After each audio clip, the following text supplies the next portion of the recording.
Association made up of residents of the Incorporated Village of Port Jefferson School District, and Port Jefferson Fire District. Any of those residents are eligible to become voting members once they have attended at least 3 meetings and paid their dues. We are grateful for the library for giving us home. It's wonderful to be here. I am Anna, the president of the Civic Association. We have Holly, our vice president. Marilyn is a treasurer. We have Kathleen, who's our outreach officer / correspondent secretary, and we have a recording secretary, Janice. Very quick reports from the officers, updates about the stuff that we were doing in the Civic Association, and then we have our guest speaker today, Cynthia Brown. We will talk about walkability and the issues surrounding that. I would like to acknowledge our elected representatives who are here, Steve Engelbright, and we have a representative from our State Assembly, Rebecca Casse, here. Alrighty. I think reports from the officers. What's that? In private capacity. Private capacity. It's not formal. Alrighty. Do we have financial report? Yes. Okay, so as of July 8th, we have $1,878.84. Those that have paid their membership, we really appreciate it, and we encourage those that have not paid up to please do so. We really appreciate it. Thank you. In terms of the major reports that we have, probably the biggest report that we have is that we finally launched the Quality of Life Committee, and we have a chairperson. John. So there was actually a vote who was going to be the chairperson when we set up this committee. I think it was 4-1. I voted against myself, but apparently I lost. So I am here, and I'm grateful to be here. I want to thank Anna and the board for all the work that you've been doing. I know you put a lot of time in. It's a selfless job also, so thank you. Janice, well, you're right there. She actually started this committee. She set up the original meeting, and she continues to support us, so we want to thank her. We had our first meeting in May, and we actually have some attendees here that were at that meeting. Al's on the team, Carol's on the team, and a couple other people. We're basically meeting once a month. We meet here in the library. Our next meeting is on August 12th. In the first meeting, we talked about the structure of how we were going to operate, how we were going to move forward. So we did that, and then we had some initiatives, 2 initiatives that we started. One is the lights shining into residents' home. Al is the main guy in that. You want to give 15 seconds on that? Sure, 15 seconds. I don't know if it's possible for you to do that in 15. The lights are shining into neighbors' bedrooms, and when you drive up to the clubhouse area, the lights are so bright that I think it's dangerous, and they do not meet either state code or our own code here in the village. So we constructed a letter that we are sending, I guess, through you. You got the letter, right? To Kevin, because he's in charge of code enforcement, and it does not meet code enforcement, so he will do with it what he thinks he should, I guess. At least that's what we suggest. So Al wrote a great letter. He's like the expert on this, and I think our motto going forward is anybody has an issue, take the bull by the horn, become the expert on it, make recommendations, and advocate it for it. So he's working on that. Gas-powered leaf blowers. I see some of my friends in the audience here.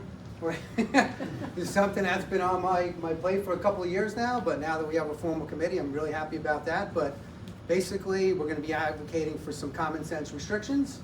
Right now, in my humble opinion, it's pretty much completely out of control. It's pretty much year-round. It's every day, all day, Fridays, Saturdays, Sundays, and holidays. So We're gonna be advocating for some common sense restrictions, maybe find some middle ground that's gonna make everybody happy, landscapers included. So we're working on strategizing on that. And then the last thing, anybody has any issues that they want to get involved with, bring them to Anna, bring them to me, we'll talk about it and get involved. And if anybody wants to talk about any of this after the meeting, I'll be here, so. Thanks, Joe. That's it, thank you, I appreciate the opportunity. Any other reports from the officers? No? None of it? The topic of the conversation today is the walkability, and the next, Kyle, would you illuminate us about the vote on the street safety? Yeah, sure. So, yes. For those of you that don't know me, I'm a trustee on Board of Trustees, Kyle Hill. But one of the things that we'll be considering at the end of the month, our public meeting on July 30th, I believe it is. It's a pedestrian safety code change related to school, specifically traffic.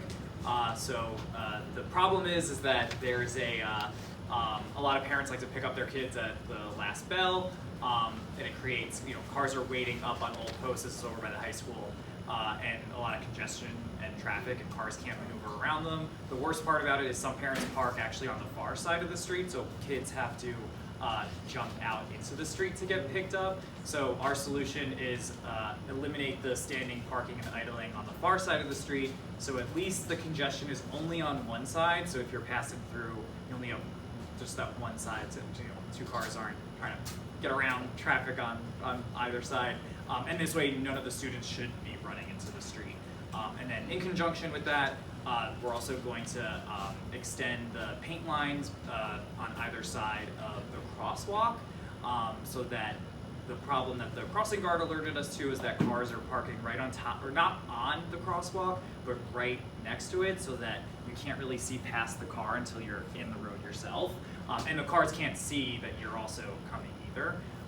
And then we're going to be painting out by the fire hydrant too, that is along that way. And then we have a soft commitment from the school to do some plantings on that grassy part on their side, so it would physically force people to use the crosswalk, because it is up a little bit of ways from where the door actually is. And I also want to thank the mayor for letting us move this one forward, so thank you.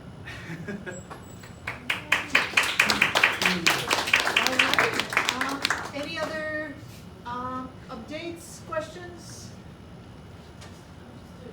Maybe, I'm not sure, Trustee Hill, if you mentioned this, but there will be a public hearing on July 30th for anyone who wants to provide feedback about these initiatives.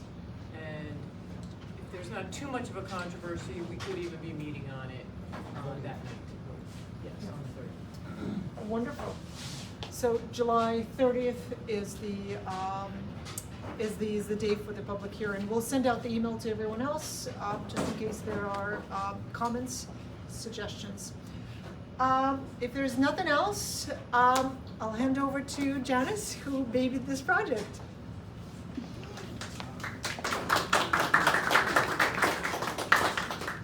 Welcome, everybody. Thank you so much for coming. Our Walkability Committee started about a year and a half ago to 2 years ago. Marilyn Ramirez Damascus is on the committee, Michael Schwarting, and Bob Larrabee, and myself, Janice Fleischman-Eaton. I want to give you a little bit of background of how we came to this point, what we started with, how we came up with our priorities and our mission back in October 2023. A couple of months before or around the same time we started our Walkability Committee, Haydick Engineering presented in a public forum at Village Hall their walkability study, Port Jefferson Village Walkability Study draft. So our mission became, along with that, to ensure that the arteries of the village that connect the surrounding residential neighborhoods to the main hubs become pedestrian friendly and safe. The hubs are Main Street, Library, Historic District, Railroad, Parks, Rocket Ship Park, Harborfront Park, beaches, schools. So we ended up looking at a problem that had been around for years, like 5 years. We did a walk around with Cynthia Brown, who's going to be speaking soon, and I'll introduce her in a moment, where the residents and the village have been corresponding with New York State Department of Transportation and Senator Palumbo. We're not getting anywhere with the problem that is on West Broadway.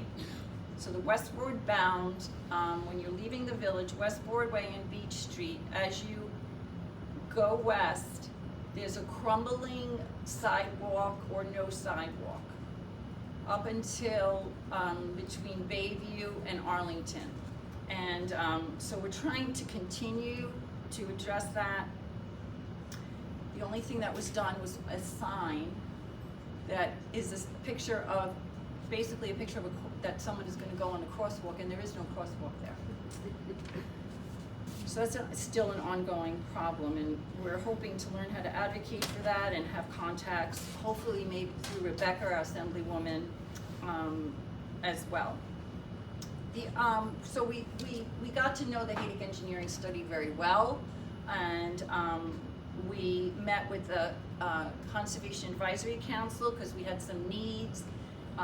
We wanted to think about grants. We might ask for money to have maps so we could come out to the community, the Parent Teachers Association or the Parents PTA, bring this out and get a groundswell of people to come on board with what we're trying to do. Our elementary school has buses for every single child because there's no sidewalks. So this is contrary to what we're trying to bring up our kids and ourselves to change, that we need to move. It's part of our mental health, our physical health, our cardiac health, to be outdoors, to be moving, to be walking.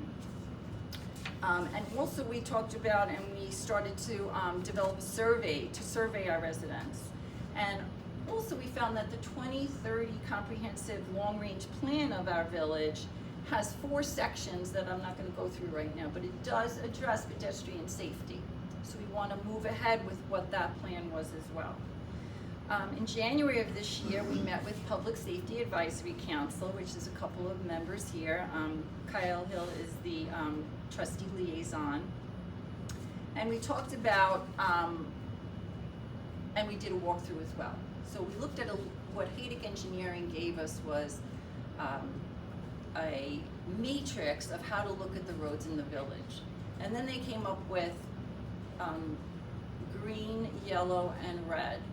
And there was 3 greens, which means that they're low-lying fruit of improving the safety. And then yellow was where there are some barriers like sight distance and narrow roads. So we started looking at data about traffic safety, sidewalk funding grants, crash data, and we came to look at the Safe Streets for All grant. It's a federal grant. There's something like $1 billion. The last year is this year, ending June 2026. There's 3 levels of grants, and we're looking at now that we've met, this came up recently, that we met, Zena Ogrinsky, one of our trustees, set up a meeting with Haydick Engineering and the Walkability Committee. The Mayor Shepard was there, and we did find out that we still have a budget for the next step of this walkability study. There's still $7,250 there for layout analysis. So we are now moving forward with a layout analysis, and we picked 2 of the roads in the green, part of the green matrix that is not going to be a big expense and won't take years to do. We don't necessarily have to go out for grants to get that done, or we may have to. And they also have, Haydick has some monies left to do grant assistance. One of the Walkability members, Bob Larrabee, distributed a pre-application to SS4A at that meeting some edits were made, it's updated, and what that could give us is, when we find out who in New York State is our liaison for our grant, we may be able to satisfy a smaller grant and go for a bigger grant, because we've done all this work so far since the Haydock Engineering Study started in 2021. So we still want to prioritize reaching out to the community. We did get maps to be able to discuss areas of the village. We like to continue to advocate, and that's what brought us to contact who Cynthia works a lot with, is Brooke Oliveri. She did a walk with a doctor a few years ago here in the village. Health benefits of walking, you need sidewalks to be safe and so forth. And Brooke led us to Cindy, and Cindy did a Zoom with the Walkability Committee, and we were able to share information and learn what else we could do and what kind of support we could get. The only other thing, well, we did attend a great forum called Walk Bike. What was it called? Walk Bike. Safety, and it was at Nassau County Medical Center, and it was very inspiring, because there was a panel of people that do what we do and make changes and make it safer in communities. And the one take home that I want everybody to hear, I'm not going to take it for Cynthia though. She'll tell you about it. I think that's about it as far as background and how we want to move forward and work with the grant writer. So I think the village has a grant writer. I think the mayor has talked about working with the grant writer, and so I'm looking forward to that. I'm going to now let Cynthia Brown start her program. She's the executive director of the New York State Coalition for Traffic Safety. And we welcome you, and thank you so much for coming out here.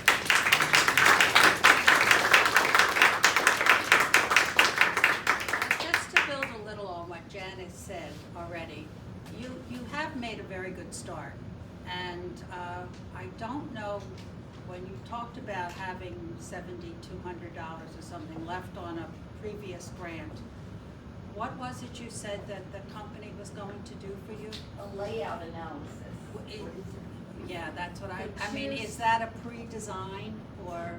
2 road segments. I'm not sure if it's, no, I think they need to look at these 2 roads to see what exactly needs to be done. Right, well, I'll do that under the advocacy part, but the fact that you've done this groundwork, had you not done it, you would have had to do it before you could apply for the larger, sum of money. Just real quick to back up what Jenna said, they're called demonstration projects. Okay. So there are 2 demonstration projects Okay. that they're focusing on.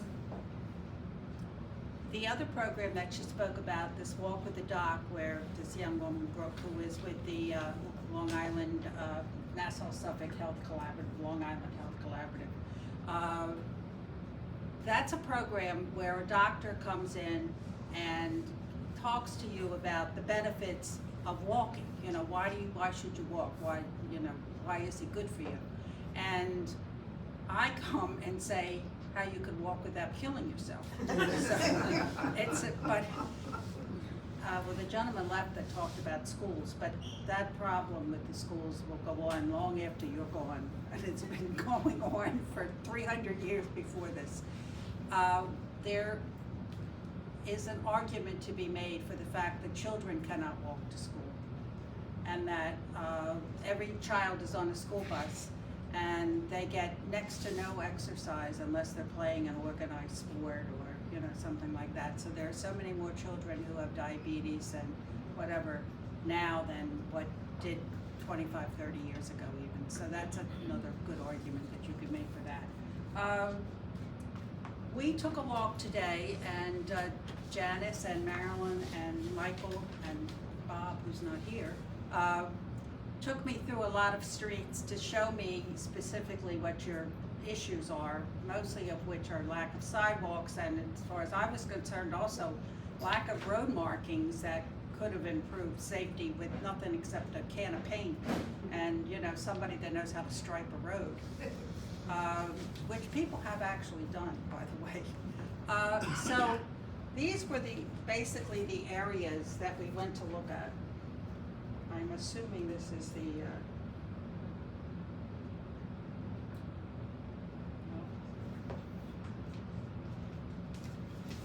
Do you need to point it at that, maybe, Cynthia? Cynthia, point it at the no. Do we wanna lower the lights at all? Maybe just the ones up front?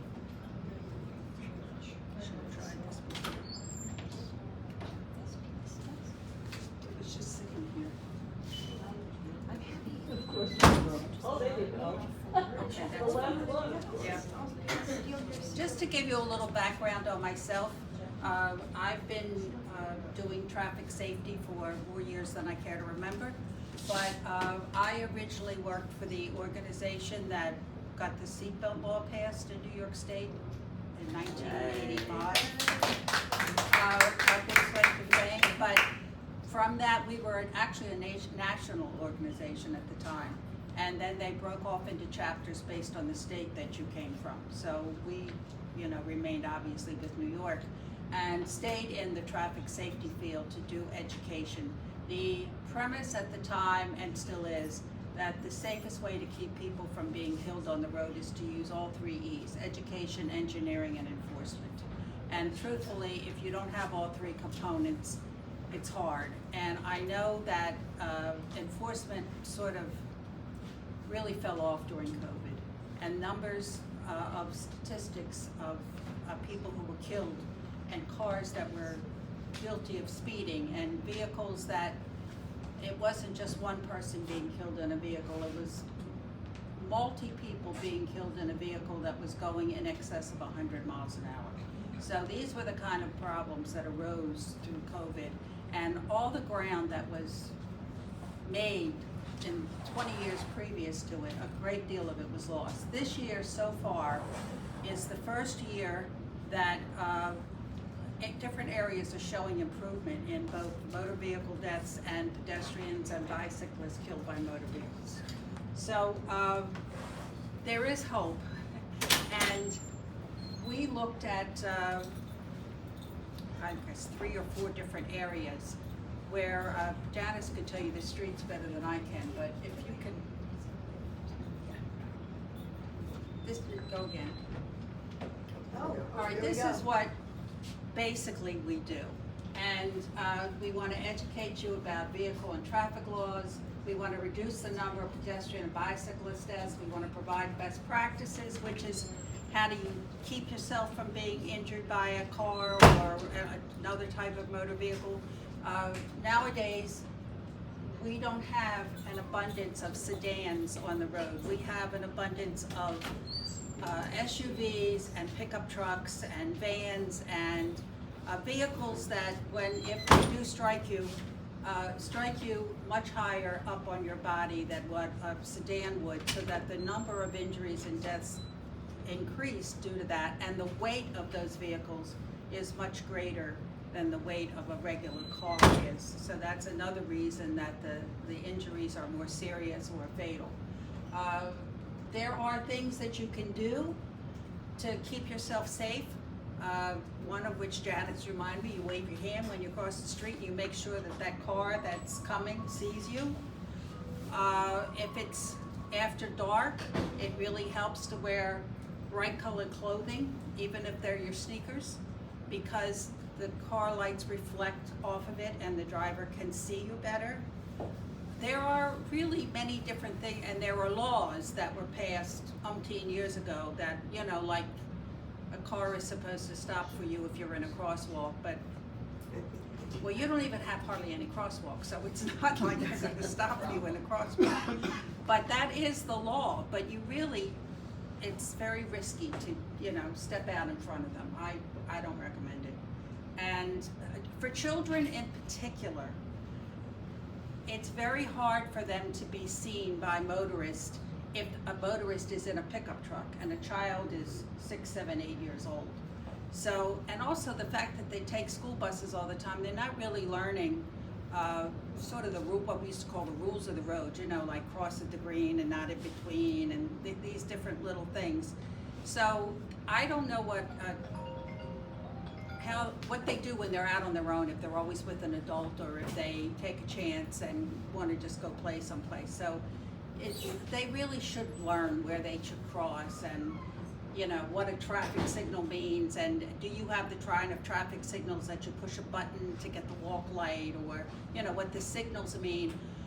There's a whole vocabulary that relates to traffic safety, one of which, and I found this out the hard way, I asked kids, I'm taking them for a walk, and I said, you have to look out for the double parked cars, and they said, what's a double parked car?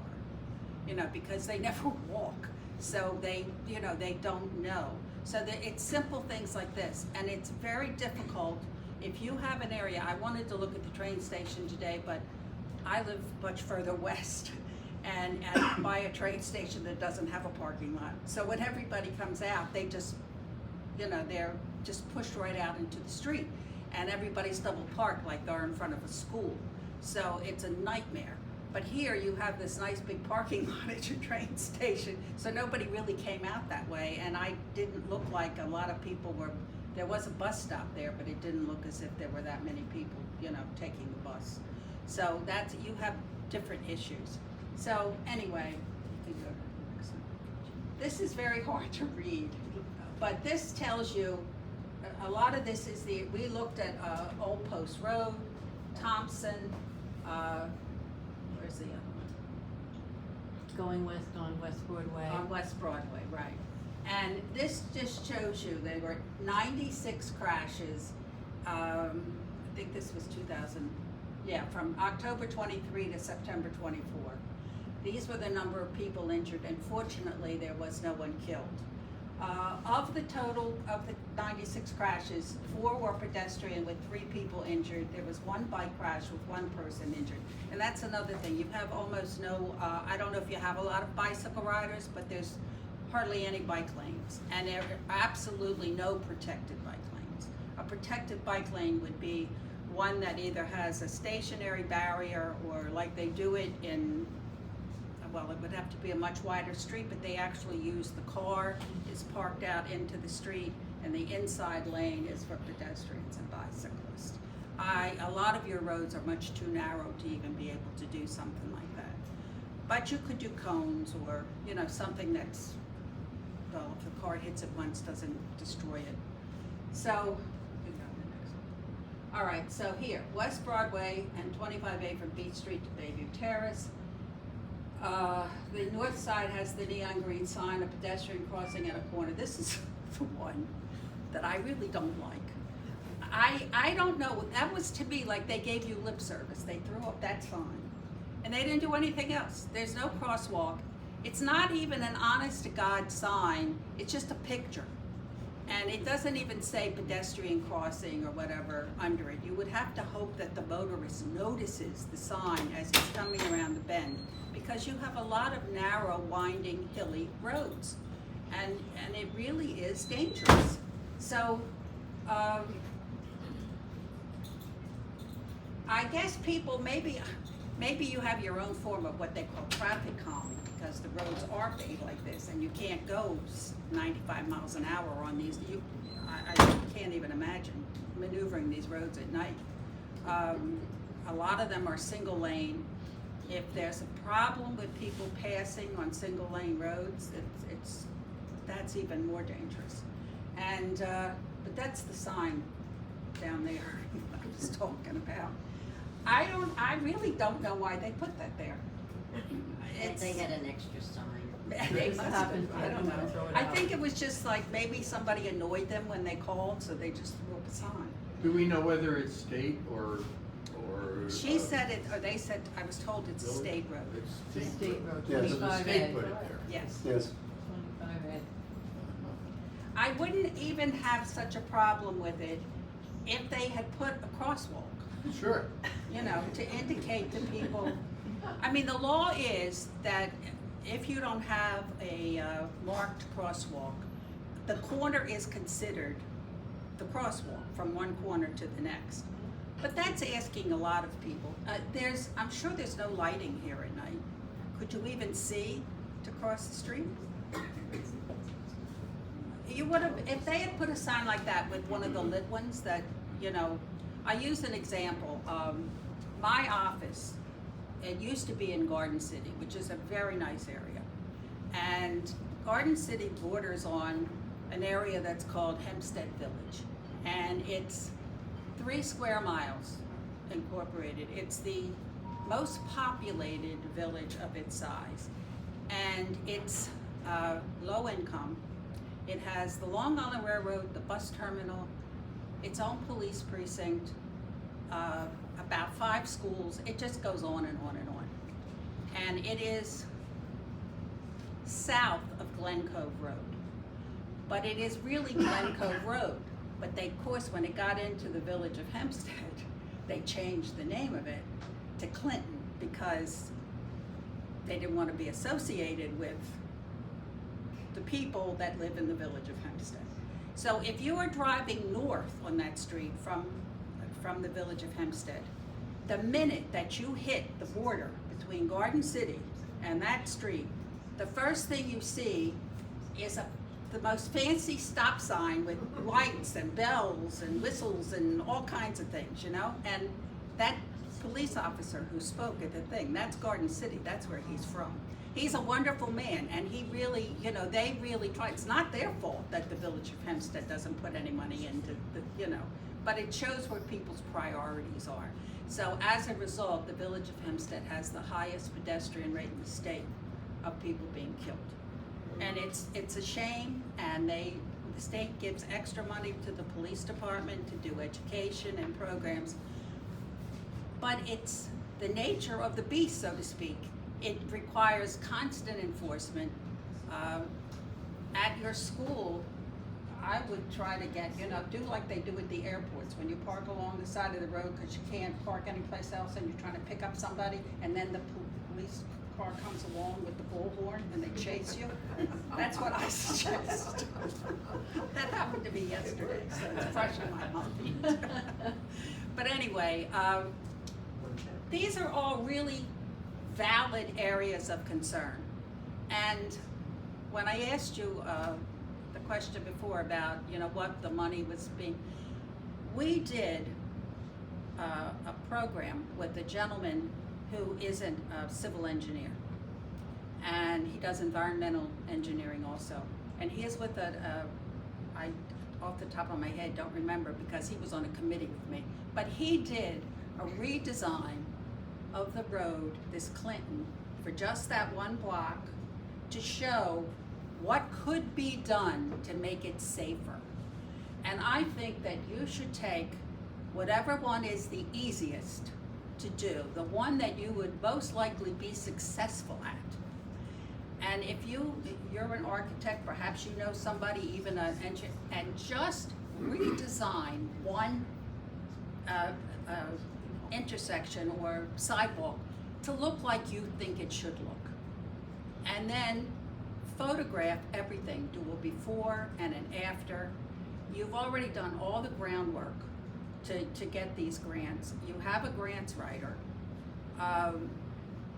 What you need with the grant, and you've got a good committee, is people to, you know, write in support of the grant.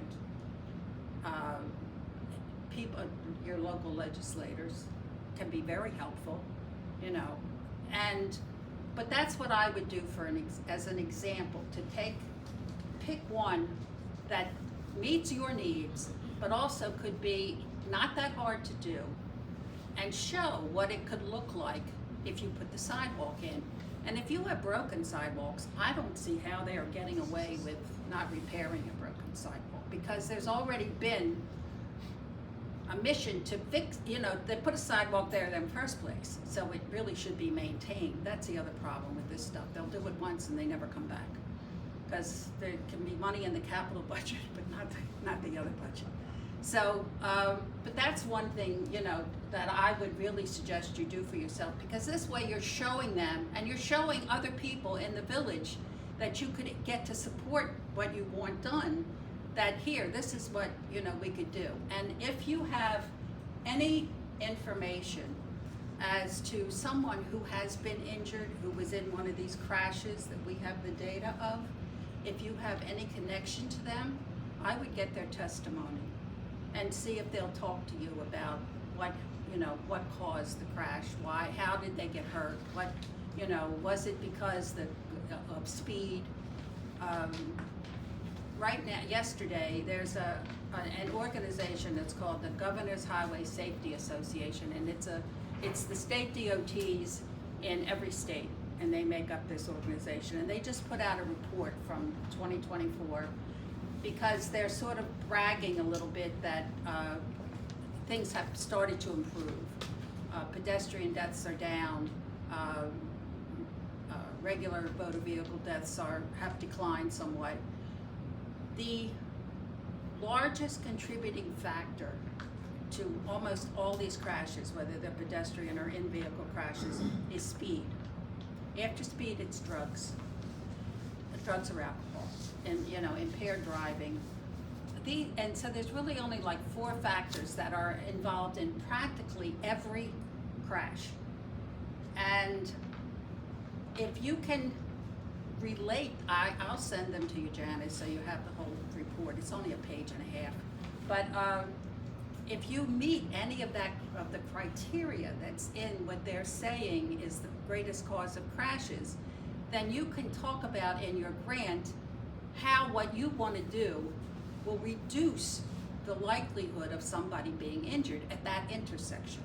You know, right now I would guess that people cross that street down there very defensively, and they're very careful, but I just really don't see, there's no lighting. I don't understand at night, I guess there's nobody out, but you know, it's really dangerous. We tried crossing, we went Right. across. She's very brave. I Between don't I want to was walk putting out my there. hand up in one, there was a landscaping truck that didn't stop with my hand up. Right. Yeah. It's hard, and you know, and a lot of it, the fact that you have a lot of hilly terrain doesn't really help any either, and it's winding. But in rain or bad weather, it is very difficult to see, and at least the sign is bright, if nothing else. But they're, you know, they painted those big, what did they call them? Those, like, I call them speed bumps. What did you call them? They put those over by the By the high school. Right, by the high school. The hill by the baseball. Speed table. Speed. Yeah. I think that's to get around using speed bumps, which what they are called everywhere else. But at least it's bright and you can see it, and you know to slow down. Even if they were to put, there are very specific regulations about where you can put them. I know you can't put them on a bus route, but even if you had put something like that there, you know, a slightly raised or a colored a crosswalk, something, it calls the driver's attention to it, and it leads people to say, this is not a good place, a good street to cross. I'm going to cross where, you know, where it says to cross. So, good government, I don't remember what it is. Okay, this is just more areas that we looked at. Elementary schools on Scraggy Hill Road, Port Jeff train station is about a mile, Main Street business, you know, the whole historical business. But I would go through all of these different locations that Janice and Michael and identified, your committee identified. Go out and look at them again. See which one you really think you could do something with, and go after that one first.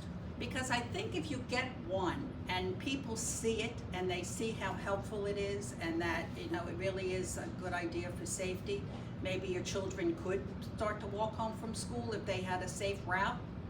I had told Janice and the other people on the committee about something called Safe Routes to School. And I'm not sure it's still funded but it was a federally funded program. And what it was to get kids off school buses so that they would walk to school. So there was a part of the grant that was for education, which is the part that I did, and then there was a part of the grant that was for engineering, which was to put in sidewalks, to make the area within a mile of the school safer. So that was the type of thing that they did. They even paid for crossing guards, you know. Crossing guards are a great resource for this kind of thing because they really know how the people are driving and they really see what they're doing. And I've actually been called by crossing guards who are literally afraid to stand out in the street because they're on a street that's so busy and so where the cars are able to travel at a greater speed, which is really dangerous. And the other thing is, if you can't see the school from the street, that's, you know, people don't see it, so they don't, why should I slow down? I can't, there's no school here, you know, but you're in the vicinity of a school. So that's, you know, really very important. And, you know, like you said, you have a very vibrant community, and it's a growing community from what I understand, which is another selling point. If you want people to come here, and you know, it's nice to have not just lovely shops and everything, but it's nice to know it's safe to walk around in. And the best way to do it, if you can get one of these streets done how you want it, it's a big selling point for the fact that the community works together and, you know, is able to get things done. This just talks about the lots from Beach Street, lot 19, lot 17 and 18 to Bayview Terrace. This talks about what you could do, like a retaining wall could be built for a sidewalk to be at the curb. But again, this is what a civil engineer, if you took him here and said, or her, and said, you know, how do you think that we could improve this so that it would meet the needs of people who need to walk here, who want to walk here, or it connects up to an existing sidewalk that, you know, simply extends the distance that you could walk. So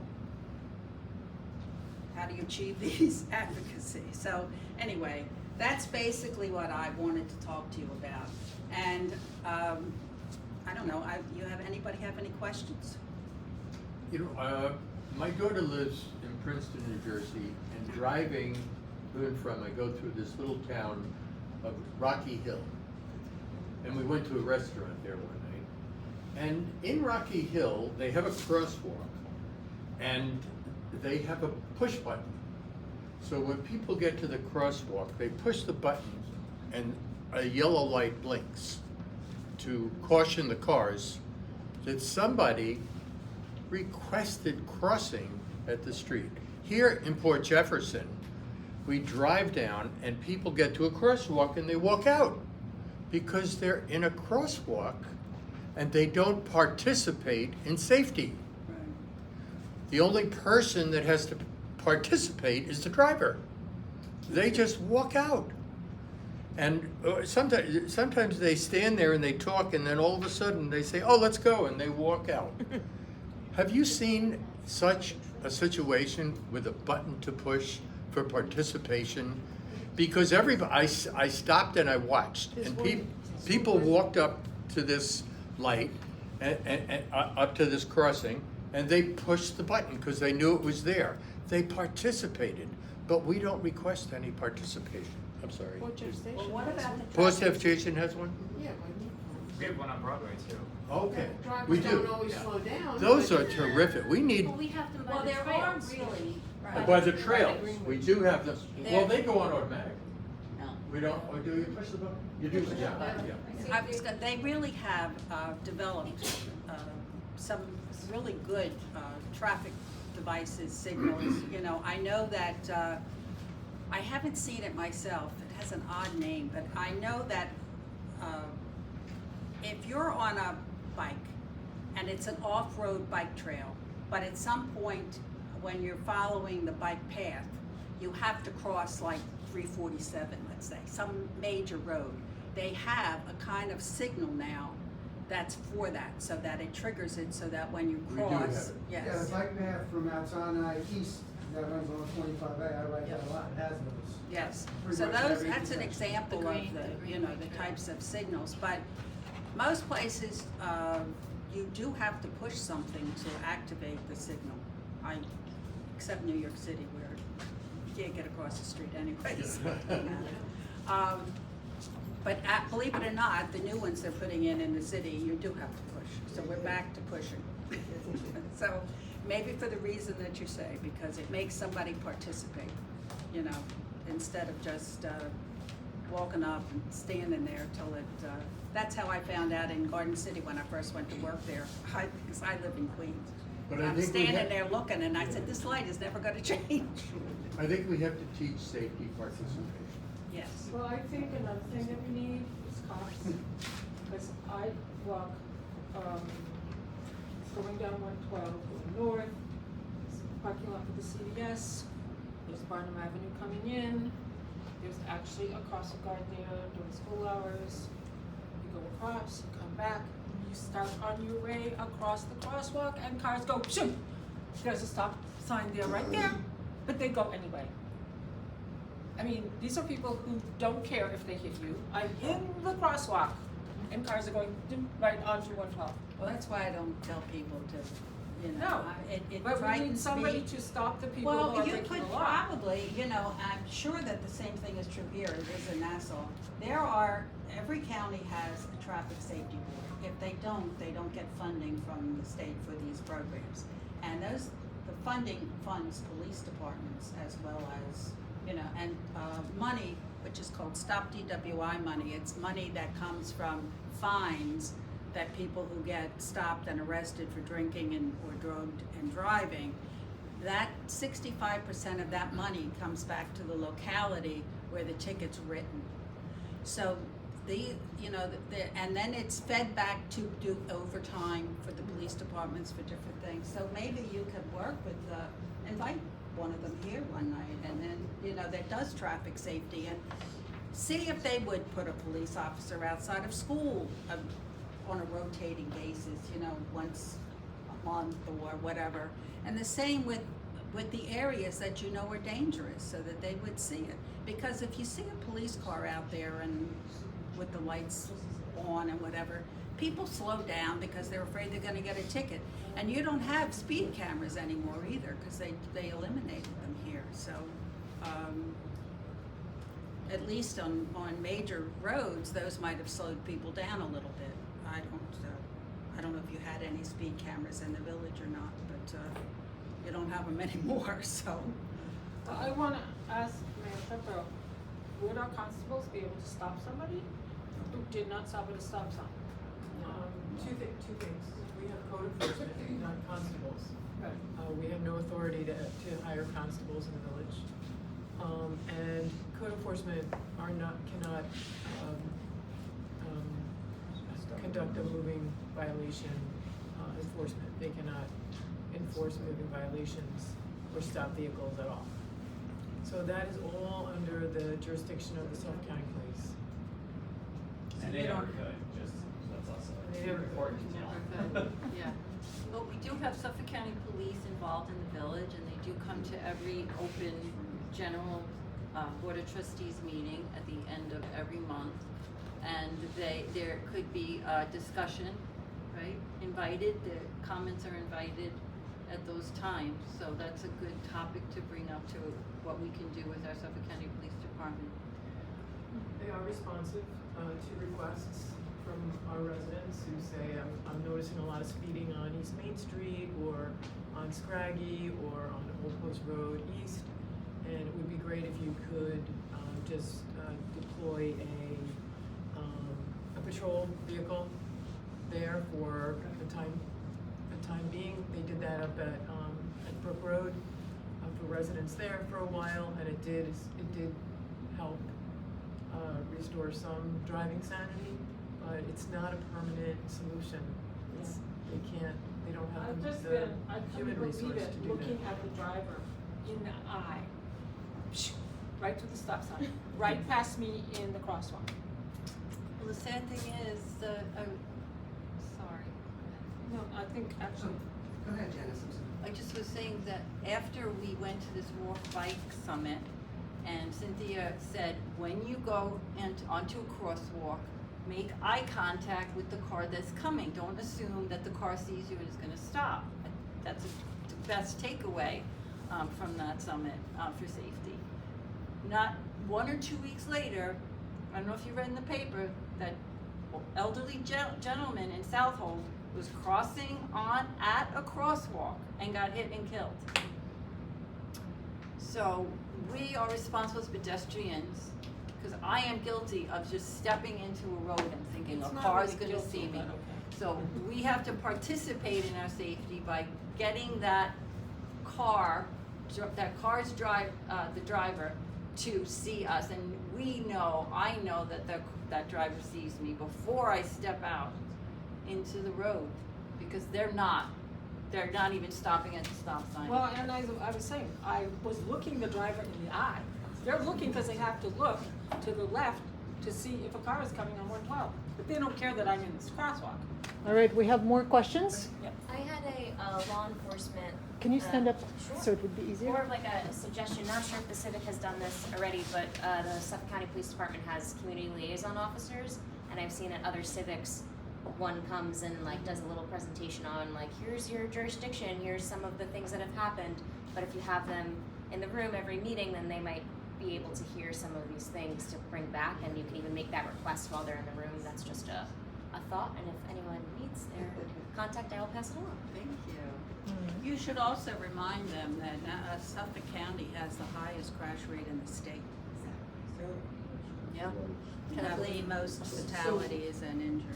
The other side of the problem are the pedestrians who don't use our crosswalks. So by the ferry, we have a very serious problem. Please. We have plenty of Well, that's what I crosswalks. thought I was gonna see at the train station. That's why I Ah, went to the train. it's I at the went to the ferry. wrong mode.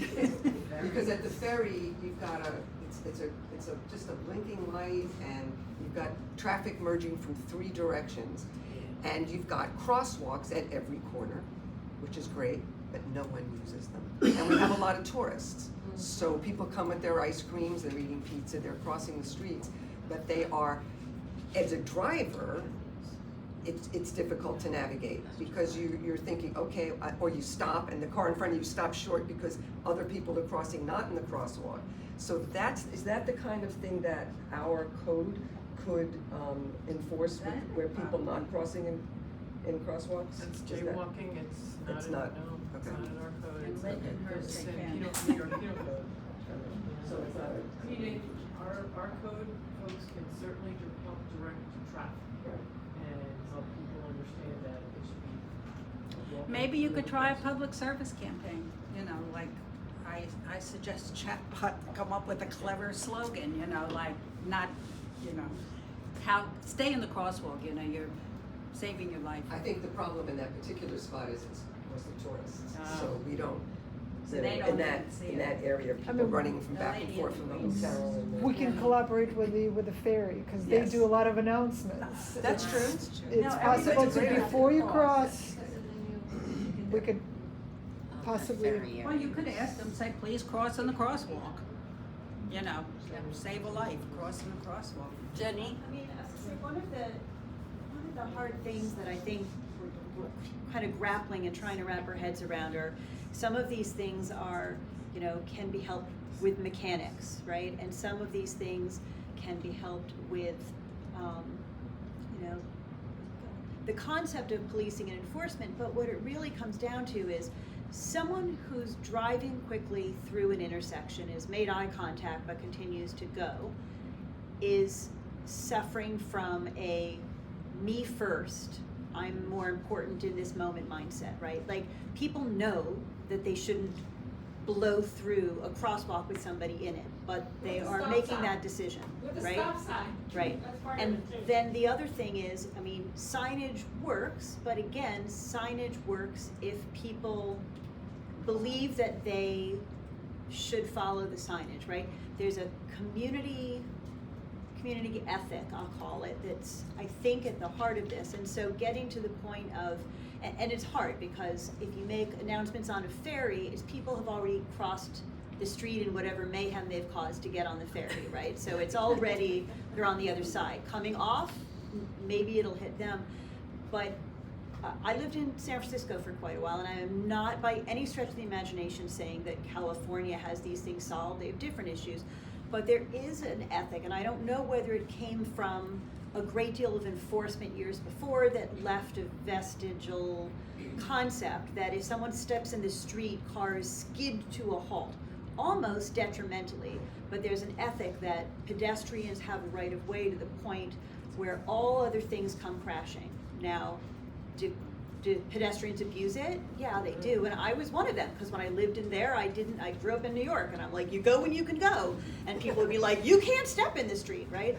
So this is a hard thing, because it's behavioral, and it sometimes defies logic, because it's also about community ethic and community care, and I mean, it seems to me like whatever we can do, I mean, there are mechanical things we should do, can do, but also working on the concept of Port Jeff, a slower pace, where the concept is a walking community, and reinforcing that, whether it's through mythology or stories. I think we have to work the other side of it, because someone who blows through a crosswalk, it doesn't matter whether it's blinking or not. If they've made eye contact, they know it's wrong. And so this is hard. I'm having a really hard struggle with this, because the things that are being suggested are all great, but if someone's not going to abide, then we gotta maybe work from the other end at the same time. I think it's really important to work that way. Nothing is harder to change than behavior. Carol?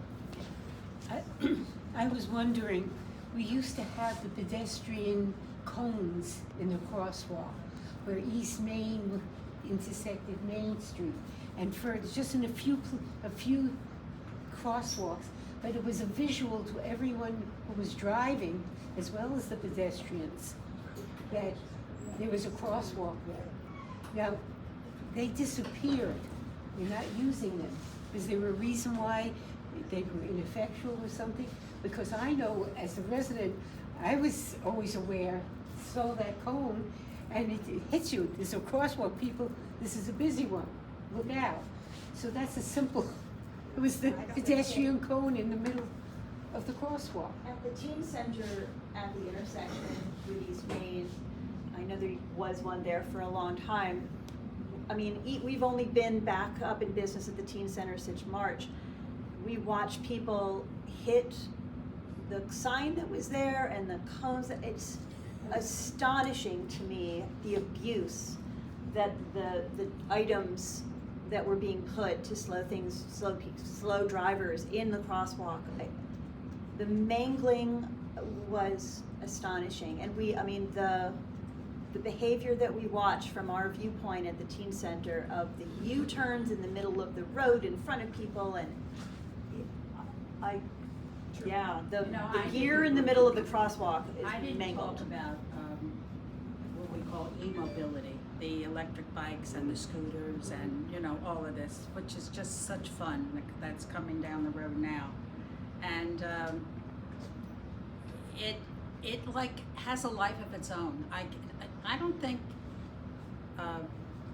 Cuomo was governor when the first legislation was passed, and all that legislation did was legalize those scooters, because prior to that they weren't legal to be driven on the road, and the police departments could confiscate them, and it was thought that the only people really using them were delivery people, or people were using them in their line of work. Well, everybody and their brother uses them now, and on the electric ones and the scooters or whatever that go above a particular speed, you have, I know, but a 16-year-old, they're not even allowed to ride on those, and on the stand-up ones, that's all you see on them, are children, young children on them. Less than 16 years of age. Yes. Yeah. And they're really dangerous. And I think there were 2 kids killed on them this past weekend. it's got so out of hand that neighborhoods and villages and whatever, I don't think even know what kind of legislation to pass. It needs to come, they need to be registered. Now they only have to be registered if they're practically motorcycles. But they need to be registered and they need to have license plates on them, because if you do get struck by one or there's, you have no way of having any idea who it is. And the drivers need education. Right. They're driving a motor vehicle. Right. It's a motor vehicle. Yes, and there's no, you can rent them for next to nothing in a lot of places. And if you've never been on one, I sent out 2 girls who work for me to try it, to see two different manufacturers. The one girl wouldn't get on one because they start off fast. And they just zoom right out from under you, so if you don't know what you're doing, you could really get hurt. You ride one? We have more questions? Yeah, so it seems that the use of these electric bikes and the electric scooters have emboldened young people who own mini bikes, unlicensed, unregistered mini bikes. And so you see them riding down Main Street as well. ATVs are not even allowed on the street. And off they go. Now they're just emboldened.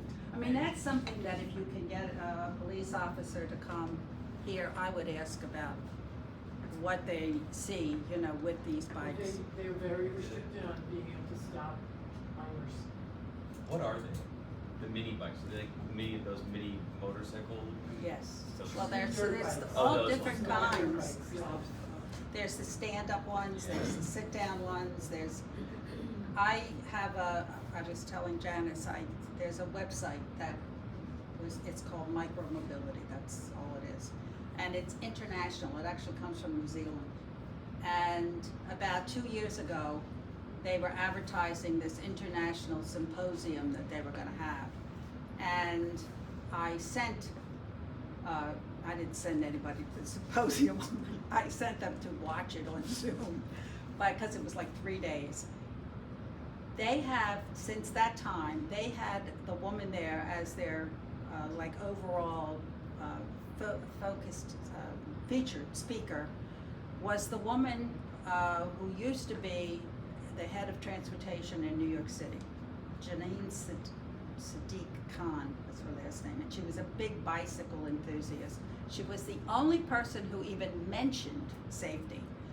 All they do is promote the sale of these vehicles, and so if a store is trying to legally sell it and do what it says, they can bypass it by buying it online, and there's no registration, there's no anything. So, but you're gonna just see more and more and more of them, and they're cheap, to ride. Some of them fold up, you can take it onto the subway. So. All right, any more questions? I have to find my way out of here before Get I want to welcome anybody's suggestions. You can email us at Port Jefferson Civic Association @gmail.com if you want to get involved with this. And we welcome you. I'll let you know when our next meeting is.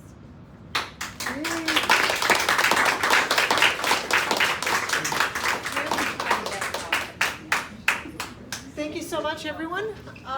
We appreciate you coming in.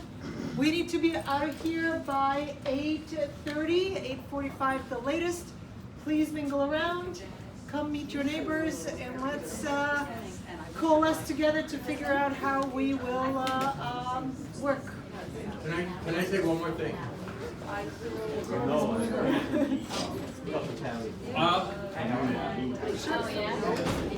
You know what? I don't know if you know it already.